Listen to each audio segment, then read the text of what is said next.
Welcome to the Marketing for the Culture podcast, powered by the African American Marketing Association. Each week, we'll bring you an insightful conversation from some of the best experts in our industry on how to advance our career. Join the collective of Black marketers across the world, advancing their brand as we work towards creating a collaborative community. Hey, good people, Michelle Gomez. Welcome back to the Marketing for the Culture podcast. I have a good friend, good guest, special guest for y'all, Miss Courtney Johnson. How are you doing today? Hello. I am amped on coffee. I'm ready. So why don't you tell the people a little bit about yourself? Okay, sure. So Courtney or CJ or Tutu, it depends who's asking on the day, but currently a full-time social media manager and content creator, digital nomad, former educator turned former education turned political nonprofit professional. I've been freelancing for 2 years on Halloween, but I hit 1 year full-time on my own in December. So there are a lot of things happening, but yes, so I'm from a volunteer. So full-time on my own, it's crazy. Let's talk about. And I've known you that whole time. Yeah, I remember we met either 2013, 2012, Houston area urban league professionals. A lot has changed since then. But tell us about your transition from corporate into digital nomad. Sure. I know that COVID changed life as we know it for a lot of people. And so I was working at a nonprofit at the time. And so I went in last day, March 9th, we were getting ready for South by Southwest, and life was never the same. And I never stepped into that office again, which is wild, saying that to say. And then so a lot of things happened. If you know me, you know that I lost one of my parents during 2020 as well. But I think that changes you in general on top of having a global pandemic happening, right? So I took FMLA, Family Medical Leave Act, and really just reevaluated like what was I happy about? What wasn't I happy about?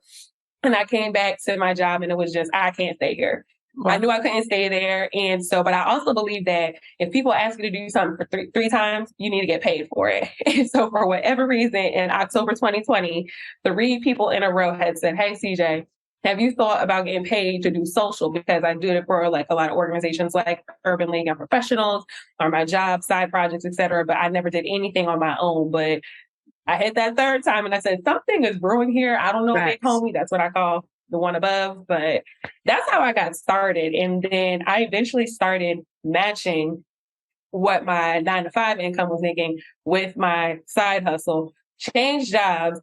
They did us dirty and let go of the temp contract workers, but I was already starting to really ramp up my clients, and I was increasing my rates and things of that nature. And so really, like, this was not planned. I wish I could say that this was my 5-year plan. This was my 2-year plan. This was not happening. Like, I really feel like this was a lot of divine intervention going on and just me being pushed to do things that I wasn't really necessarily ready for. I wasn't planning on going out on my own, but I did. And so it was like, all right, you're going to sink or swim, boo. What you got? So yeah, you're going to cry about it for a little bit, but okay. Like, to know me is to know I'm an Aries, I'm an Enneagram 8. So I get very, don't box me in too long. I'm a rebel. And so I was like, nah, I'm going to fight this and make it work. And whoo, it's been almost a year. I guess the beauty of your story and watching your journey is, I mean, there's a bunch of freelancers, but they ain't moving around like you moving.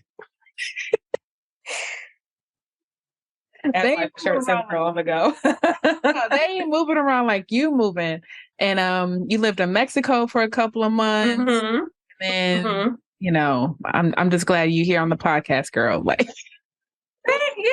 I mean, look, we're never going to be as young as we are now. And I know that the way I'm moving around is not sustainable. So like I just told you, I'm supposed to be in Austin right now, but I'm in my 3s. And so I can't move as much as I did when I was in my 20s. And I said, hey, I actually don't have to go to Austin. Go home, go rest. I got a busy weekend lined up. And so I know that eventually I'll want to settle for real. And I'm even thinking about maybe subleasing an apartment for a longer stint of time because I do miss having like my candles and my books and all my little trinkets and stuff out. Like I totally missed that. But it was also, hey, I have an opportunity to do something that I put on my Pinterest board in like 2015. Like I want to be the girl on the go and travel and be in and out and live in different countries. So I did that. Okay. So social media, what's your favorite platform? Twitter. Oh, really? All day. Okay. All day. Okay. Okay. All Why day. Twitter? It's fast. Mhm. I think it can get real messy, as we know, but I love how quickly it moves. I love that it's like a mix of LinkedIn, where if you find your industry, you can talk to people in your industry. Like I have a bunch of marketing internet besties and business besties. I also think it's really, it's a lot more authentic than the Instagram or the LinkedIn, because it's like if I'm having a rough moment in life, I'm probably going to tweet about it before I ever put it on like my IG story. And I probably would never even think about putting it on LinkedIn. But like Twitter, I just feel it's raw, it's fast. I get my news after that, like a tornado, but the Cowboys are playing and they didn't put it on the news, but it definitely was on Twitter. So, you know, it could be bestie, but that's like social media in general. But yeah, Twitter's my boo. I'm a Twitter girl for life. I've had like 3 accounts because the 2009 me was very raggedy in college. I'm still raggedy, but I know how to cover my mouth a little bit more. Okay. I agree with that. I do love Twitter myself. So, but in general, what's your perspective when it comes to social media? Yeah, I thought about this, and I think I have a professional opinion and then I have the personal, right? So I think professionally, social media, I don't see it going anywhere anytime soon. Like I think it was actually at your event, or just the fact that your Marketing for the Culture Summit event, what I'm referring to when I say like once upon a time, maybe 10 years ago, being a social media manager full time was not a career, right? And so it did not exist. And so once upon a time, it was not looked upon as seriously, still have some issues, but saying that to say like it's not going anywhere. So you have to make the most of it. So are you going to use it for good? Are you going to use the power of it? Are you going to take advantage of the opportunities that are there? Or are you just going to have apathy and disdain for it? So it's not the end all be all. And I do think a lot of businesses sometimes think that, you know, it's only up to the social media manager to drive sales and everything. And that's not true. But I would say that like when you use it for good, like for a fundraising campaign per se, I just did one. It's wild how many people you can reach. And so even thinking that like, dang, I reached 10,000 different accounts in the last 30 days. In what world would I do that in real life? I wouldn't, because I would like crumble. Personal about social media, it's that it doesn't tell the full story. And I know that people get tripped up on that. You never know the full story of how someone is doing or what's going on for them unless you ask them. And I think so in that regards, we get a little lazy. Like all these texts like, oh, it looks like you're doing well. You don't know how I'm doing, but you don't want to see me crying in the corner, praying over my business. I'm going to put that on live. Like who would do that? So we still have to have a responsibility to connect with our people on one-to-one basis. But it is beautiful. Who knew that like I could travel based off of my phone and my iPad and with Wi-Fi. So it's a blessing. But it definitely gets people's mindsets messed up. So just gotta remember that. You still have to be responsible and reach out to your friends. Don't just look at my IG and think I'm okay. Right. No. Right. I worked until 10 last night. You wouldn't know that. Yeah, I agree with that. I know with social media, like you said, 10 years ago, there was not a career or just a career path for that. But at the same time, I do think social media has allowed some people to get lazy with marketing, like just post and pray. And they don't take, even if they hire someone, they don't take that person serious. So, what are some tips when it comes to social media management, or when is it the right time to hire someone to manage your social media accounts? Yeah, for sure. I would say one, do you have a general marketing strategy in place first? no shade to the people that have reached out to me, but some people want me to manage their social media. You don't even have a website. You don't have an email address for people to go to or a list. And so if you don't know, you don't know. But saying that to say you just want to go viral with your great idea, but there's nowhere for people to go because, okay, cool. If I get you a post that rocks out, where are they going to go? Do you have enough product, et cetera? So making sure that you have a whole plan. Do you have your systems in place? Do you have your brand assets? Like, do you know your fonts, your colors? Because I made that mistake too when I first started. I was just trying to get clients. So I would do all the things and everything, but that's actually not social media management. And so we do ourselves and others a disservice. I would also say, really think about and evaluate where you're spending your time. So if you're just starting out, you might need to do your own social for a little bit because you're spending that money for product and everything. But if you get to a point where you are financially able to pay, not free work, not exposure, but you're able to pay someone, think about, okay, if you have a disdain for social, why are you still running it? Because just because you can do something doesn't mean you should. I love organizing my closet, color coded, but I would never be a professional decorator. So just because you can run your Instagram, but you have the means to pay someone, do it. And especially if it brings you a lot of stress and if you're not consistent with it and you probably need a little bit of help because we like to personalize things and hold on, but it's my website, it's my business, it's my product. Yes, but you need to let it go and bring on someone with fresh eyes, fresh ideas. And so if you're willing and you have a marketing plan in place, I would definitely say, you could think about hiring a social media manager for sure.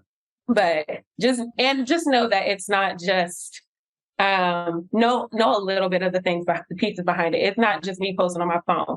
I spend the least amount of time scrolling Instagram on my phone. There's strategy, there's writing, there's research behind it. So just making sure you understand a little bit of the process or you're willing to be coached by someone to do it. Because if you're not willing to listen to your social media manager, why are you paying them? So are you coachable too? That's a good thing. That's a good, yeah. I mean, that's the thing, right? Even me as a consultant, it's are you going to adhere to my recommendations? Are you going to listen to my advice? Right.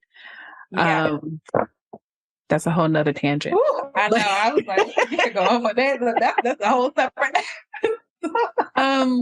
So I remember, when Instagram popped up and it was just photos. I felt like I had to follow my clients around to get photos, right? Now we have Instagram, TikTok, and even YouTube where there's so much emphasis on video. So how are you managing that with your clients?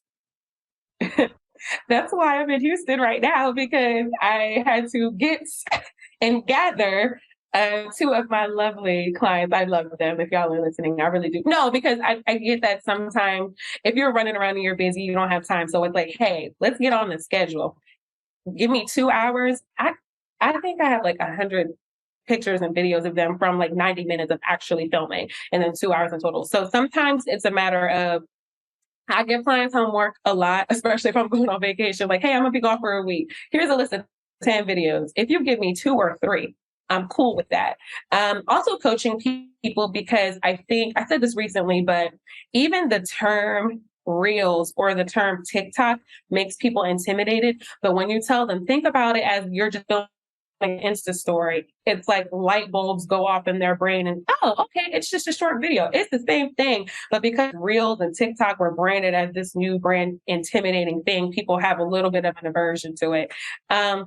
And also understanding that there's different types of video. It doesn't have to be a face-to-face thing. You don't have to show your face at all. Sometimes you can show your hands. You can show the product. You can do a voiceover. You can do text. I love making text-based reels. Just having a little statement that I had, I would put on a static and now putting it into a video and maybe have a little animation. Easy. Same thing with GIFs and memes. Go to jiffy.com. Download an animated graphic. Is going to be about 3 seconds. And now you have a video and you don't have to show your face. So just letting people know that there's different types of things and coaching people through it.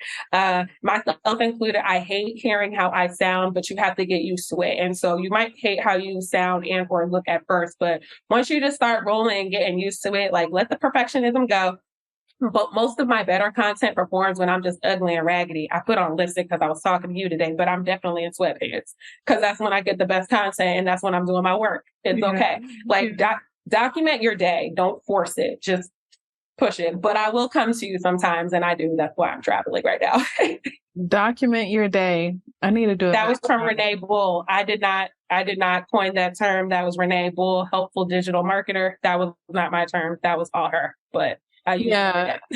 I mean, that's really good. Like, I know yesterday I had an interesting day. I was supposed to just go in, record a video for an upcoming event, and took care of that in like less than 5 minutes, right? Drove 30 minutes, did the video in 5 minutes.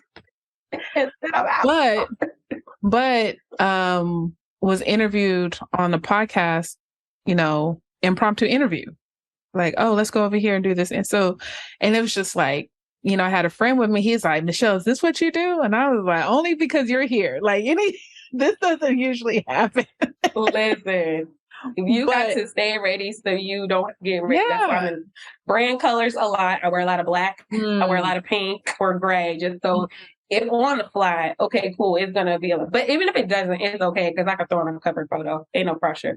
Yeah. If there is something that's on your heart, it's better to get it out in that moment than try to recreate it later. Because it was like, oh, what was I gonna say? Well, what was it? It's not gonna be as good. Just get it out. Just get it out. Guilty. Okay, so I stopped using third-party platforms a long time ago. Is that still relevant? Because now you can never really schedule on Instagram to begin with. Facebook has the built-in scheduler. What say you? So, don't kill me, Meta. Business Suite is getting better. Creator Studio is getting better, and this is for Facebook/Meta specifically. But most of the people I'm managing now don't even utilize Facebook. So taking that out, if I was only managing a Facebook page, then yes, I would say use the native app. LinkedIn is allegedly working on a native scheduler. Instagram is allegedly working on a native scheduler. And even Twitter, they have one, but they were lazy with it. And so I don't really use it because you can only natively schedule your tweets on the desktop version or the web version. You can't do it on the app. So sometimes I have to save a draft on the app and then go schedule it on the computer. Who has time for that? So I use I use third-party schedulers a lot. And because it helps me be efficient, I'm managing anywhere between 5 to 7 clients on any given day. So it's helpful to have all of them in one place. So for Twitter, I use a platform called Zlappo, Zlappo, and they outdo the native Twitter scheduler because I can schedule retweets, quote tweets, schedule my replies, schedule from lists or engage from lists. I can have evergreen tweets. I can have things auto posted based on the amount of engagement I had. It's crazy when a different platform beats you at your own game. It's not free, but it's worth it. I truly, really do enjoy it. And so even if I have tweets, I'm like, that was good. I want to share it again. I could just pick a date on my calendar, have that thing rolling. For Instagram, I literally filmed this video yesterday because I'm struggling because I have two that I really, really, really, really love, right? So if you were only going to schedule something on Instagram, I would say Preview. It's a little bit more basic, quote, quote, but it's so much more user-friendly. But if you are going to use Instagram and TikTok or Instagram and Pinterest, it's crazy, but Planoly has won me over this summer. Okay. And I like them more because their analytics are more robust. So my attention right now is, do I do what's easier and I can get it going for all my clients on Preview? Or what I'm really trying to get is that data. I don't ever know how to say it, but it's a lot better on Planoly, in my opinion. You can go back further as long as you've had the account. So if I had a Planoly account for a year or two, I could see those analytics, and you can't even see that on IG, which is, again, it's crazy. You can only go back 90 days. So saying that to say, use the power of the third parties, but make sure they're approved third party. But you've been dropping gems throughout, some great tips and resources, but I do like what you said, where not going with what's efficient, but going for the analytics, right? Because that data is what's going to pay you. Yeah. Right. That's what your clients need. Clients are paying you. That's what I need. Got that? In order for you to get more clients, raise your prices and all that good stuff. So I like that. I like that a lot. All right. Before we wrap up, any other advice or tidbits that we should know regarding social media? Well, I would have to say, I really be trying to interrupt me, y'all. I run it all and I schedule everything through ClickUp. So just because I was shouting out my favorite tools, I have to shout out ClickUp and Loom because I would not be able to do what I do without those two. But yeah, I would tell people, like, if you're like someone that's just starting out or want to take it more seriously, I would really say hone in on one or two platforms first. I think a lot of people make the mistake of, I got to be here, and here. Is your target audience there? Probably not. So just really think about where your audience is going to be and then go there, right? So if you're just starting out, as fun as TikTok may be, if your people are living on LinkedIn, then you need to learn LinkedIn, boo. That's just what you have to do. Right. So really take that time. And then once you feel consistent and you get a groove and you develop and nurture your community there, then you can start doing these other platforms. Like for me, y'all know I live on Twitter and I live on IG. I do LinkedIn on occasion just because to be professional. Facebook, I literally do semi-monthly updates because y'all know I don't live there. And you're not going to find me there. So it's not going to happen. So I would say, like, find your one or two core apps. And then I think, again, just, it's like authenticity is a buzzword, which is crazy. But, living your truth. Again, I would love to say I have like these perfectly branded cutesy outfits and heels all day, every day. I don't. I'm in an ankle brace right now. I'm in sweatpants, but that's how I'm running my business. So that's how it's going to reflect. Like I get cute on occasion. So, let people lean into your story more, be vulnerable. It's okay. I'm not saying cry on IG Live like that. Was that a CEO on LinkedIn or something like that? That was interesting. It was like yeah. Don't do that. But let people in on, when you're having a good day, when you're having a bad day, when you need some opinions, call in on your people because internet strangers love you more than your own people do sometimes if you have a business. And so people want to see you win. Like, yes, there's going to be people on the side, but people ultimately do want to see you win. So don't let, one trending topic that's negative completely turn you away from things. Like Twitter can get crazy, but that's still where I make mean connections on there. So I would say that. And how can people connect with you on Twitter? Yeah. I tweet marketing things during the day, and then I tweet Bravo and SVU and crazy stuff. I love it. FYI. So if you holler at me during the day if you want some professionalism. No, so my Twitter account is C Cross Johnson. C Cross is a Jesus Johnson for those that are Baptist. And I would say my business Instagram account is the number 21, the word 12 spelled out, Creative Co. So 2112 Creative Co. And then my personal Instagram is Courtney Cross Johnson. So again, it's kind of like the difference between my Twitter. My personal, you're going to see me bikini, side a little bit, living my best on the go life. But the professional advice is more so obviously on 2112 Creative Go. I love to see it. We'll definitely have those links in the show notes. That way you can connect with her.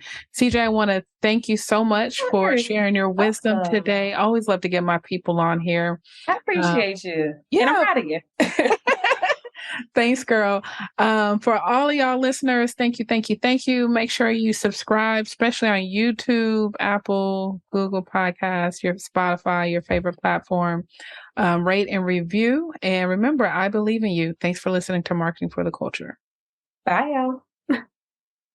Thank you for listening to Marketing for the Culture podcast. If you haven't already, please subscribe, whether it's on Apple, Google, Spotify, or your favorite podcast platform. And of course, our videos are on YouTube. If you have a moment, feel free to give us a rate, review, or just comment.